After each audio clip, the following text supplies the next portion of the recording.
Seek refuge in God from the rejected devil. Bismillahirrahmanirrahim. In the name of God, most gracious, most merciful. We're in Surah 67, the kingship, or most exalted is the one in whose hands is all kingship, and he is omnipotent. Well, I have to stop here. The verse says very clearly that in God's is all the kingship. So kingship means that he is the sole and the only authority in this whole universe, and he is also omnipotent according to this verse. We also learn from the Quran that God grants kingship to whomever He wills, and He grants it to the believers. In other words, we know that people who worship God alone and follow God's commandment alone, God promised them that there will be sovereign or kings or queens on earth. In other words, they have everything that they need. Everything that they need will be in their fingertips, without, the headache of a celebrity that we know, needs bodyguards, protection from FBI, or you cannot go to Burger King to eat if you want, because that's the headache of being a celebrity. You have a prison on your own. But God's servant, the believers, have all this and can still enjoy this, and they have anything that they want. And I think that's the biggest, even the most richest, the richest person in the world cannot do that, because they will go everywhere, and everybody, or some people, or some newsman or reporter will follow them. Sam Donaldson will follow them and ask them questions and all that. So the believers don't have that kind of headache. The same goes with the financial problems. They don't need $10 million, but they have everything that they need. They get good transportation, they get anything that they need, good clothing, without being without worrying that the IRS will get into their pocket or something. So all the food that they can eat, that's right, which is what we have today, alhamdulillah. So God grants kingship to whomever He wills, and according to the Quran, that is the believers. Verse 2, the purpose of our life. The one who created death and life for the purpose of distinguishing those among you who would do better. He is the Almighty, the Forgiving. God created the death and life to distinguish the human beings who are the real believers and who are the wishy-washy ones. We all know that the purpose behind creating us here in this life and the whole universe is because billions of years ago we doubted God's supreme authority. In other words, there is one guy who said, well, I can be a God besides God. And we, all the human beings, this is before the creation of the heavens and the earth and our stay here, we don't show our firm stand for God. In other words, we say, well, this guy who was Satan, he may have a point. In other words, let's give him a try, let's test him. So we didn't have a firm stand, as opposed to the angels, for instance, who said that there is no way that anybody except God can rule the universe. So God gave us the second chance to redeem ourselves, and this is because of His mercifulness. God doesn't need to prove anything. He already knew. He knows what's going to happen. There is no future for Him, because as far as He is concerned, everything is past. Everything has taken place. Only He knew. But we need to affirm to ourselves. In other words, on the day of judgment, everybody will see with their own eyes, that this is what they do. That they do not really believe, or they are a real believer. So it is the human beings who needs the affirmations. So there will be no excuses on the day of judgment. And the verse says that He is Almighty, the Forgiving. He is forgiving because even though we committed the blasphemy, we committed the crime that makes us, here in this life right now, He didn't send us outright to hell, but He gave us a second chance. The angel said, of course, at the time when we were created, why do you create? Why do you just send them all to hell? God says, I know what you do not know, because God knows that some of the human beings will be redeemed, and these are the believers. Number 3, He created 7 universes in layers. You do not see any imperfection in the creation by the most gracious. Keep looking. Do you see any flaw? Look again and again. Your eyes will come back stumped and conquered. We adorned the lowest universe with lamps and guarded its borders with projectiles against the devils. We prepared for them a retribution in hell. For those who disbelieve in their Lord, the retribution of Jahannam. What a miserable destiny. When they get thrown therein, they hear its furor as it fumes. Number 8, it almost explodes from rage. Whenever a group is thrown therein, its guard would ask them, did you not receive a warner? And they would answer, yes indeed. A warner did come to us, but we disbelieved and said, God did not reveal anything. You are totally astray. They also say, if we heard or understood, we would not be among the dwellers of hell. Thus, they confess their sins. Woe to the dwellers of hell.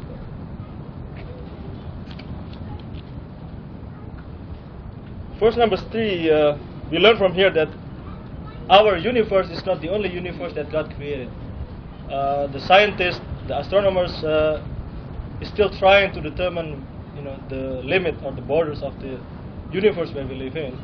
And according to God, and this will be proven, inshallah, in the near future, that this universe is only one of the 7 universes that God created.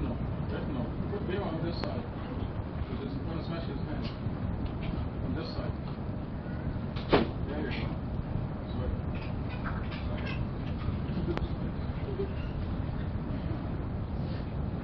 Our universe. Our universe we live in. We live in the a little dot called the planet Earth, which is located in the solar system. We have our own star, which is the sun, and our star is one of the hundreds of thousands of stars in our galaxy, which is the Milky Way galaxy. And our Milky Way galaxy is one of the billions of galaxies in the universe that they stopped counting because they couldn't get the total number. But the universe that we live in, which according to rough calculation is probably about 26 billion light years across, is only the smallest universe. That means that it takes 26 billion years for light to travel. Billions with a B. So that's how awesome is the innermost universe. And there are 6 other universes around the innermost universe, and everything is, all the 7 universes is, according to the Quran, is in God's hand.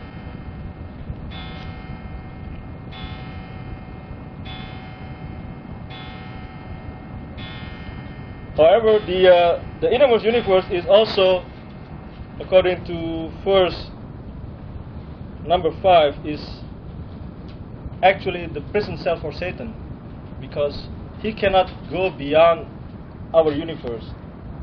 In Surah 72 verse 9 and also in Surah 15 verse 18, there's the same reference of the guard of the universe, that the jinns and Satan cannot go beyond because they will be pursued by projectiles. But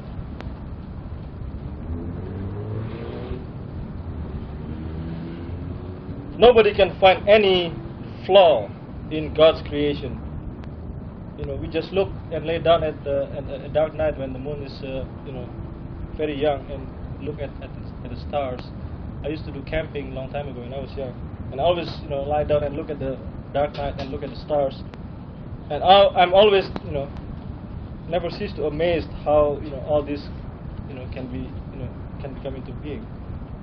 Our sun is just one of the dim star in the universe, in our universe, which is the Milky Way galaxy, and there are billions of galaxies like that, and yet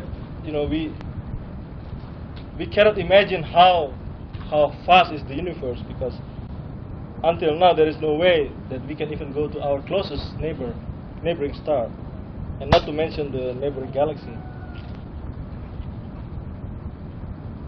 Verse 4 says it perfectly: look again and again, your eyes will come back, stump and conquer. And that's, at least that's my impression when I look at the stars. We also learn from verse 5 that the lowest universe, which is our universe, is adorned with lamps, which is stars. This is the we know that lamps is the source of light, and we know that our sun is one of the stars. So what is implied here is probably that only our universe has stars. So we don't know how the outer universes, the second, the third universes look like.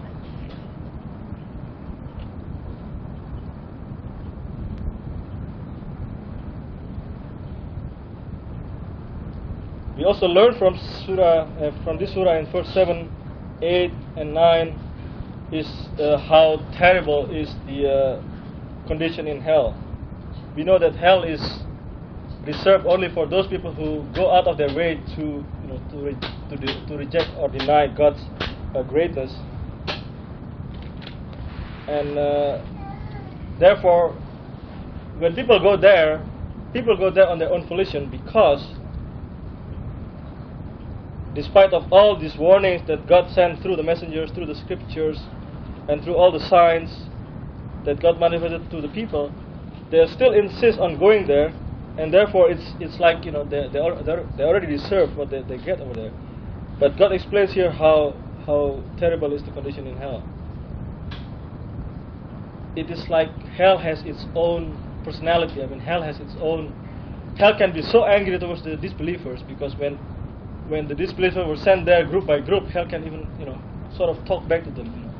Suffer. What do you do? Why didn't you Can I have more? In some other verse in the Quran, hell said, can I have more of these people? Because it's like a very, very savage beast. But hell is simply the absence of God. In other words, these people cannot stand to become close to God, because they did not develop their soul enough in this life, and therefore on the day of judgment they have to run away from God.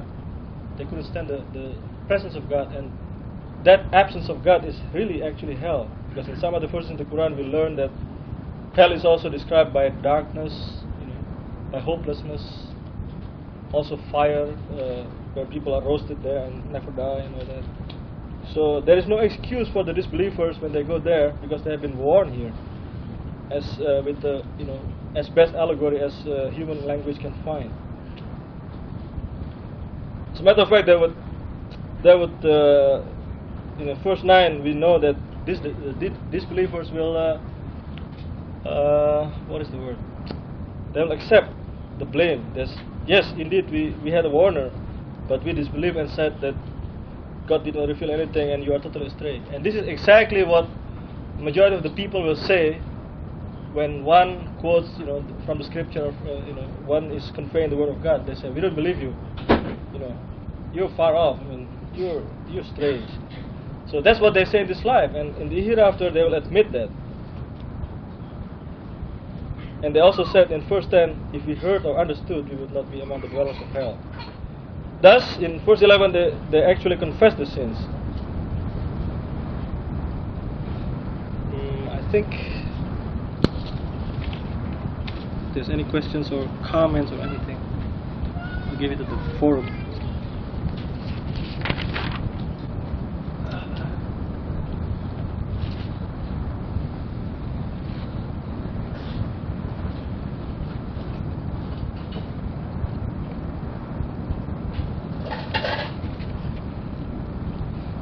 Comments or any questions? As usual, I have a comment on no flaw in the heaven of the sky. We have here this list of prayers, schedule for prayers. It's an eternal schedule. It is correct forever. You can see in the whole year, sunrise and sunset, by the minute. You could have extended to the second and it would be exactly accurate. If you look there at January 1st, the sunrise at a certain time, the sun will rise exactly at that time. The sunset at that time will exactly be at that time. So there is no flaw in God's system. We know exactly when Halley's comet is going to come back. It comes every 76 years. And sure enough, right on time, there it is coming at the appointed time. Even though Halley's comet is an aberration, it looks like an aberration in the sky. But it is not.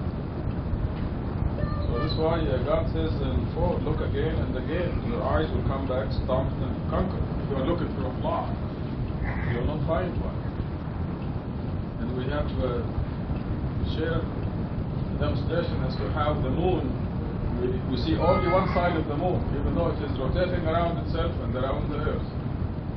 But this movement is synchronized so precisely that if it is off by a fraction of a second, we would see the other side of the moon. We look at poetry describing the moon that is thousands of years old. And they have been looking at the same side of the moon. So this, I just wanted to emphasize that because we have a demonstration right here. The flawless nature of God's creation. So these words of the Quran are flawless as well.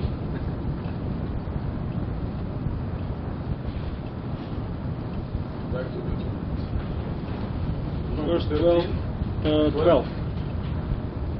As for those who reverence their Lord when alone in their privacy, they have attained forgiveness and a great recompense. Before we go to that page, I'll just comment here that it's very important that the belief has to be also subjected to the test of whether we are believing because of the crowd or whether we are believing because of our own conviction. And the majority of the people, if they say they believe, that is because usually this is the norm in the society. In other words, if the norm in the society is that people believe in God, if they don't believe in God, they say openly, I don't believe in God, then they're kind of, like sore fingers sticking out. So they don't want to be in that position. They go along with the crowd, even though in their heart they don't really believe. And this is why the words when alone in their privacy is very important in my opinion, because even when the believer is by himself or by herself, he still observes God. I mean, there is no difference whether he or she is in the group or by himself or herself. Well, fasting is a good example of that, because fasting is a strictly private deed. And the only you have to be a believer in God, because you can drink or eat anywhere where nobody can see, where no human beings can see, only God sees you. So this is a good example. And that reminds me of a story from some sister who said, when the husband is not there, they say, well, you can eat, you can drink. The husband is not here, But people who said that seriously, they did not realize how deep. It's not just simply something in the outer skin. It is something that a believer has the conviction in their heart. So it's not because of the husband or the wife or the parents or the in-laws that we fast or that we observe God. That's because of our own conviction. And when a need arises here in this community, the charity fund, the drawer, the people are putting money there and they put it in an envelope and they write the name of the person that it goes to, and it's anonymous. I try very hard to read the handwriting and what's this, but there is no way. I have failed 100% of the time. But the person who's putting money in there anonymously, who sees this person? There's a good number of believers here who believe in God in privacy. Because what is the credit they're getting? They know they're getting the credit from God. And we know that God writes in another place in the Quran that if you give to charity publicly, it is good. But if you give it secretly, it's even better and remits more of your sins. And obviously the people who are doing this, they know that this is the truth. They know that God will give them the credit. There is no reason in the world for them to put money there anonymously, except for knowing that God will give, they get the credit from God. So this is a perfect example of this verse 12.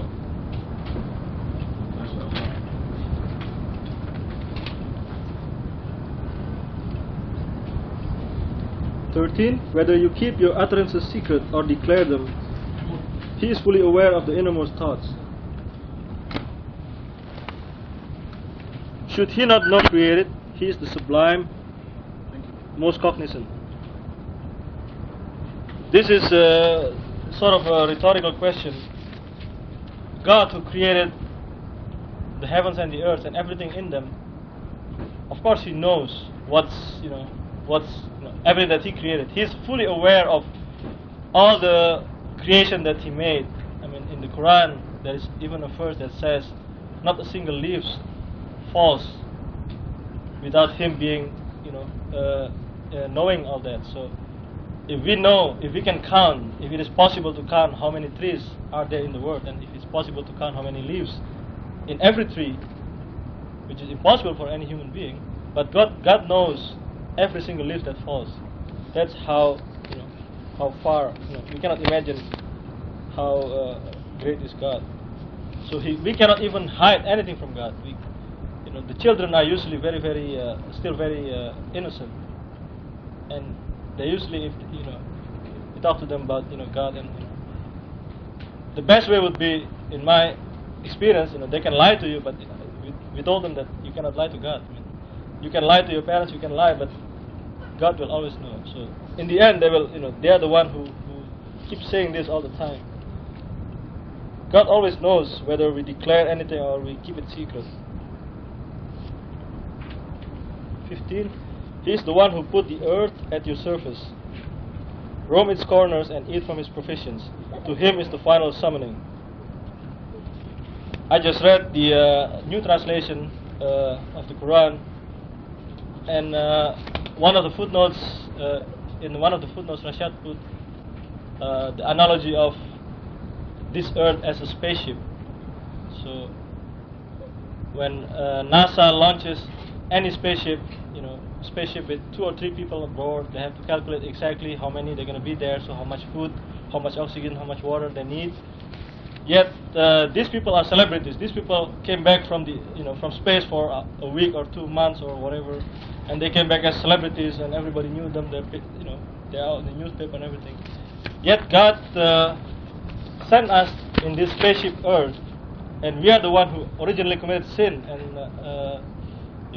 blasphemy against God, because we were not sure of God's greatness. Yet God gave us this beautiful spaceship Earth with all kinds of provision, not only just food and drink, but also with fuels and all kinds of lakes, mountains, coasts, beaches, and all that. And this is because God is the most gracious. He's trying to give us the second chance, and we have to, and we know from the scripture, from the Quran, that most people will fail to take the second chance. But yet God gives that in advance, and see whether we can appreciate that. Surah verse 15 said, "The earth is put for our surface." Everything in this earth is actually put for our surface. The animals, the metals, the minerals, the fuel that we can get.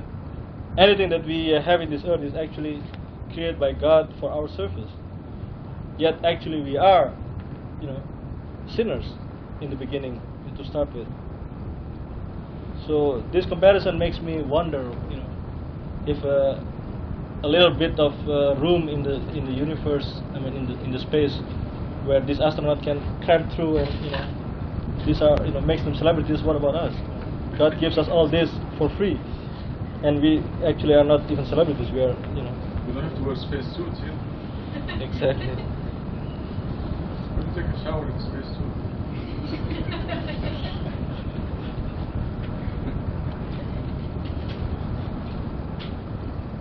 Number 16. Have you guaranteed that the one in heaven will not strike the earth and cause it to tumble? Have you guaranteed that the one in heaven will not send upon you a violent storm? Will you then appreciate the value of my warning? Others before them have disbelieved. How terrible was my requital.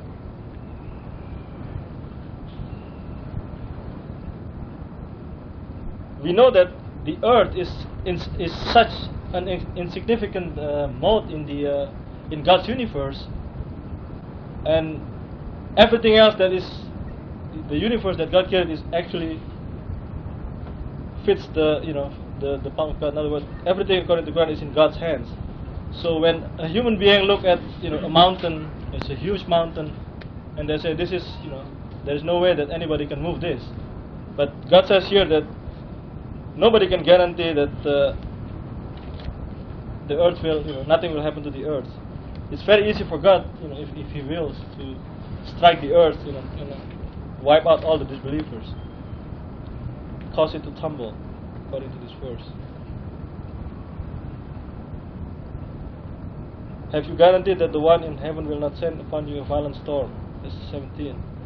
Until now, the weather prediction or weather forecast is still an art. I met one guy who's finishing his PhD in this atmospheric science in the university, and even he considered. He concedes that weather forecast is still an art. With all the supercomputers that they have, actually, Weather Service is probably one of the biggest agencies that uses supercomputers. They still cannot predict whether it's going to be rain today or tomorrow, even localized area. Not to mention the global weather pattern. It's still a very difficult subject to deal with, and nobody can guarantee whether this place will get rain with certainty. They cannot. We just all we need to do is just watch TV and see the weather forecast and how often they make mistakes. So God can very easily send a violent storm if He wants to. If He decides that somebody needs a shaking up, in this area, then God sends storm there. Also, the storm actually will fertilize the soil. But all these are warning, and we should be able to appreciate that. And we learn from history, and the best history is actually the Quran, because one of the chapters in the Quran is called history, and God says in the Quran that the most important lesson in history, when we study, or anybody study history, is that we know why this thing is happening and how to avoid them. In other words, we know consistently that anybody or any group or any society who oppose God and His messenger eventually will be wiped out and eventually will be defeated. So we know that this happens to the groups of people that came before us, and all are recorded in this Word of God. That is, not only we know that it's truth, but we have the proof for it, which is the mathematical composition of it. 19. Have they not seen the birds above them line up in columns and spreading their wings? The most gracious is the one who holds them in the air. He is seer of all things. Here God is talking about the law of aerodynamics. We learn from the khutbah today, which is actually one of the for those who missed the khutbah today, the video program that will be shown starting tomorrow or next week everywhere is a very good example of how a 20th century or 21st century human being can appreciate the facts that have been expounded in a book written 1400 years ago. All this detail about everything that only 50 to 100 years ago some human beings start to learn, it's been in the Quran for 1400 years. And here we know that first of all, the birds fly because God designed them to fly using the shape of their wings and the body. And this kind of shape and principle human beings start to learn, and then they copy it and they make aeroplanes, they make helicopters with the same principle. In other words, how this 100 tons 747, for instance, can take off into the air. Simply because the shape of the wing is such that when you move the object, there will be less density of the air on top of the wing than below the wing, so the whole thing will be lifted. So that's the same design that God has made for the bird's wing. This is the principle of aerodynamics that is not considered well known, but yet all this has been around for millions of years. Have they not seen the birds above them line up in columns and spreading their wings? We know that the formation the birds fly. Again, this is also a principle from aerodynamics. The birds, God teaches the birds to fly in a certain pattern because certain pattern will be the most efficient to reduce the drag. We know that the drag is the biggest challenge for anything that moves in the air, and this kind of formation is now actually being copied by, for instance, if you see Thunderbirds F-16 from the Air Force, they always fly in a certain pattern because that pattern will reduce, the drag that each particular planes will experience. Most of us probably know the principle when we drive in the interstate. If we drive 70 miles per hour and there's 18-wheelers, 70 miles per hour in front of us, we tend to follow them because we're basically having a reduced drag by following them, and we can conserve more fuel by driving that way. So that's also a principle of aerodynamics, and this is also mentioned in the Quran here. Number 20. Where are those soldiers who can help you against the most gracious? Indeed, the disbelievers are deceived. Who is there to provide for you if he withheld his provision? Indeed, they have. God is here, fully aware. So this was a battle in war, and the believers put on a front. They went in there and they were fighting as if they were fighting. But God was doing everything. Now read 57:22. 57:22. Can I comment on this one? Sure. It's very easy to become arrogant. This is a symbolic book, and it's telling to the triumph. Book, this is what God says. To the God doesn't say that. I agree with you, but you don't let me just to. You're making a statement that contradicts what God said. Didn't you make a statement? You said God, this is a symbolic book. It's not a symbolic book. God said this is Rashad, a perfect book. It's a warning to human. We are a very complicated being. And you say, well, if you make that big decision, the rest will be easy. That's it's right. not. So the Bible says what the Quran says. It is not. So you don't believe God then? I do believe God. Please don't put that things on me. I believe in God. Well, you said every time I come to God that, you say that, then you don't believe. Well, you don't believe God. God is saying I do 65. believe, sir. I'm telling you, I do believe. I'm not lying to you. You believe Surah 65 that says if you believe in God, He'll make things easy for you? Of course it does. I do it. I do things easy for me. So I do things miserable for me. I have a capability. I have a device. I have a last You testament. made a statement now that things will not go easy for you. Of course, I can make things miserable for myself. I have an ability. You are denying everything from me. And I'm telling you, Well, that's I am arrogance. This is what arrogance is. No. That is not that's ignorance. You cannot do anything to I'm yourself. not ignorant. I'm telling you, I can be. See, you are very smart, very intelligent, more power to you.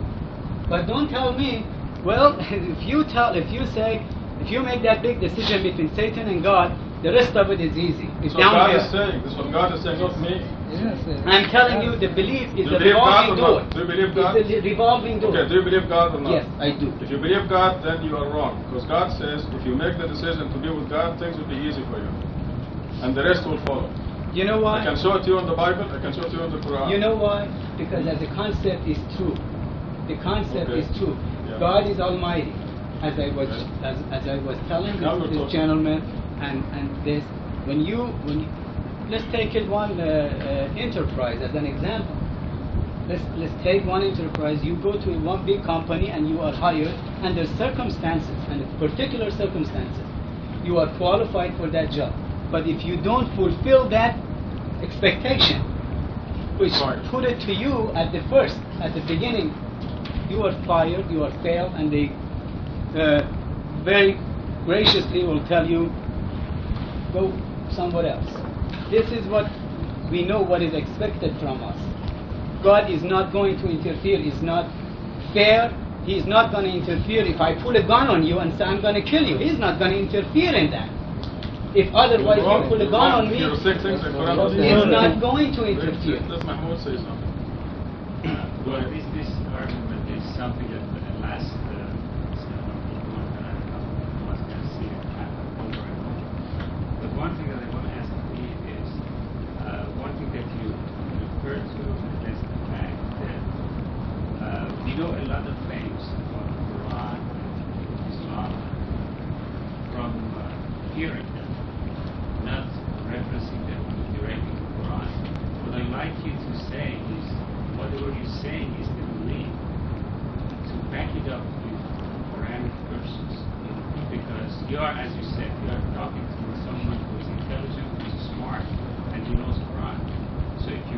argue or you want to prove your point, at least I, as a listener here, I want to see your support, your reference.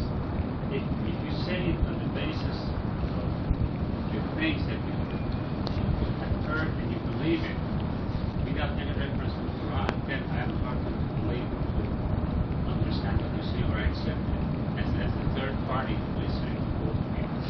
No matter whether I believe what he says or what you say is true.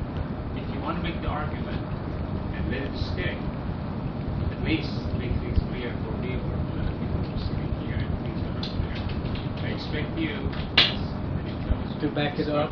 Back it up with No, verses. I'm sorry, I can't do it. I cannot even get close to his knowledge, his Quranic knowledge. But I am talking from common sense. That's No. That is Doesn't what I work that found. way. Just one more Okay. minute. That is what I found out when I came in, that a lot of things that I thought was common sense, because I'm someone who do science, I always try to compare everything to some very strong reference, and this is the Word of God. So if you believe in that, I think we have the common ground, that this is the Word of God. You believe in God, as everybody else does, but the difference is interpretation. And we have, as I did and I do, a lot of bad things in the system, a lot of things that are hearsay, a lot of things that we have learned has gone to our system, and a lot of intellectual and radical interpretations, which is fine, that's social and economic issues. That's fine, but if I can't back it up with Quranic verses, then I'm not going to get it my argument, at least literature. The other side of the coin is, if I cannot back it up and I see something in the Quran, I have to submit to it. You see, we're assuming that all these people here believe that the Quran is the truth. So once I show you something in the Quran, I expect you to say, this is what God says, I accept it. So if you read Surah 65, verses 3, 4, and 5, and 6, it tells you that if you believe in God, things will be easy for you. God will provide for you once you never expect. If you read the Bible, it will tell you, seek God's kingship over you, and everything else follows. And there are many verses I can show you in the Quran. But if you follow common sense and logic, it doesn't work. Robert? We discuss this because, like you said, it's hard, especially, I don't know, the way I grew up. You learn that you always think you take responsibility for yourself and all these things. But in terms of, you're talking about the one big decision, I had a problem with that because I saw one big decision. Well, how do you know when you make one big decision to choose this or that? Because lots of times, you know, you say, okay, yes, I believe in God, but a second later you're doing something that is contrary to, you know, chronic law or something of that nature. When you make a big decision, you're creating a covenant with God, and you have to uphold. You know, when you choose God, you're choosing. You're not just saying, well, okay, I choose God, everything else is going to follow because God is going to control it. So then I don't have to get up and pray, I don't have to do nothing because, you know, I choose God. But when you choose God, you're choosing to be righteous. Consequences. It's a system. You're creating a covenant with God. And all these things that the Quran says for you is to prove to yourself that God is controlling it, controlling everything, that you're on the path to God, like praying and all these things. These are things for us to prove to ourselves that we have made the right decision. And that, as a consequence, because God controls the people who choose to go the other direction too. He says, if you choose to go on Satan's path, he pushes you that way. He controls everything. So all these things like studying, for example, which is totally irrelevant, well, God will provide for us to do certain things. He controls all matters. And like what Gatut was saying earlier about studying and not having to worry, he was saying strictly that. You don't have to worry when an exam comes. Not necessarily you don't have to prepare, because God will control that. God will prepare you. You know, God will make sure that you get something done. Like you said, God instills in you the desire to study so that you are prepared. You don't have to worry about it. God will provide for you. God controls all these things on the basis of your covenant with Him. Whether you It's choose the one way nature or of another. human being. I was just saying, it's a peace of mind. If you're worrisome and in disarray, you cannot achieve much. You can go and stay in a library for hours and hours, but your mind is somewhere else. But if you have that mind, that peace of mind, then you can achieve it. God, So God that- allows you. See, that- God, plus he I can. Some agree people with are you, peace of he's mind, almighty, not with God, too. but he's not going to interfere in daily basis. Yes, Oh, yeah. everything. He controls everything. Everything. Intervention Even the every words are detail. saying. Ali, we're running out of time. You know, I was back in Thank God he interferes. He does everything with this word. Go When ahead, I was Ali. back in Iran, and my dad said my family was extremely religious and stuff. And I was always born to believe in God and stuff like that. And at school, they made us pray. They made sure we prayed. And I always went to it. And sometimes I would just volunteer and try to lead it. And there's a part of the prayer in Iran where you put your hands up like this. And you say some things about Ali and Muhammad. I always forgot that. I couldn't never. I would always skip it. I would remember everything else, but I would skip that because I don't know why. I try to remember. I would tell myself, try to remember at the beginning. I always just skip it, and unless somebody else was leading, but I always would go down, and I would do the thing. And if my friend was there or somebody, he would say it loudly, so I'd do it. But I always skipped it, and I always. Well, if you forget it, there is no credit. But if you did it consciously, then there is some credit. No. Someone over there told you. No. God You saved do him your from- prayer so many But times. God told him to forget it. Absolutely. See, the words you're saying now, it is not And even no. funny. God is doing everything. It's not even funny. Even the words you're uttering, the encounters you have every day. And right now, I think right now, school and stuff, I'm running for my class presidency. Right now, there are a lot of people more popular than me and stuff. I'm not worried because I know God's on my side, but it doesn't mean that I'm not going to work hard. I've been working hard. I'm trying to get posters out. I'm working really hard on my speech. But if I know that God's on my side, I'm not worried. I know that I can win if I work hard with Him on my side. But God will provide the stuff for me, the slogans, how the speech will come. Douglas. One of the things we find in the Quran is God says, those who believe and work righteousness. That's a sequence. You cannot work righteousness unless you believe. A person can think they believe. The Quran says, have you not seen those who follow their own opinions? The Quran speaks of human beings who think they have guidance, who think they have knowledge, when in fact they don't. And all of us have at one time or another felt we know something or we know what to do in a situation. That sequence throughout the Quran, those who believe and work righteousness, one of the things that it points out is that it is Allah's will, it is God's will that we work the righteousness, that He guides us to work the righteousness. We cannot do it on our own. So to use the example of studying for the exam, a person who truly believes knows what God says in the Quran, that you must be responsible for your own actions in that sense, and they will take that step. See? So that sequence is very crucial. Those who believe and work righteousness. Just Also, that God will test you daily, and every time that you set something goes, say things go miserable for you, isn't that also a test? When you're miserable, didn't you kind of fail a test? Because you'd be happy if you didn't, and you truly believe in God, because it makes things easier. I mean, God was what good to me today. He just gave me a job today by having myself, and I've just been accepting things as they come along lately, and things become a lot easier. Because before I argue with things, and when you argue with things, you're arguing with God, trying to get you for it. fantastic, Jason, mashallah. I agree basically what they say, but they still believe in God. There are some rapes, there are some child abuse. God is not going to interfere. The guy who abuses, the guy who misleads, the guy who represents himself Hamid, as there's something missing has here. to. The rapes and the murders and all these are in Satan's word, not in God's The last word. revelation is here and says you have to pay the consequences. It's here. He's not going to come down, or the whatever the jinn or whatever is not going to come and hold my hand, say, hey, not to steal things. What does it say? I'm going to steal it if I decide, if I choose to be a thief. then I have to pay the price. You're making a decision to break God's law. You're making a decision to be in That's Satan's exactly what I'm saying. I'm saying if the speaker is bad, I have to either hire someone to fix it in advance because I have it up here. No. I know it's not working. No. Or God will send His angels to fix your stomach or your heart or your car or your speakers. And the wife. I have a question about verse 20, Gatut, please.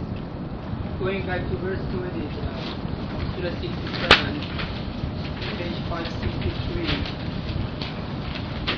It's about the invisible soldier that you mentioned, the Egyptians or the angels, when the hypocrites are fighting the believers, or the disbelievers are fighting the believers, even with the number of believers maybe 10 times higher than the soldiers.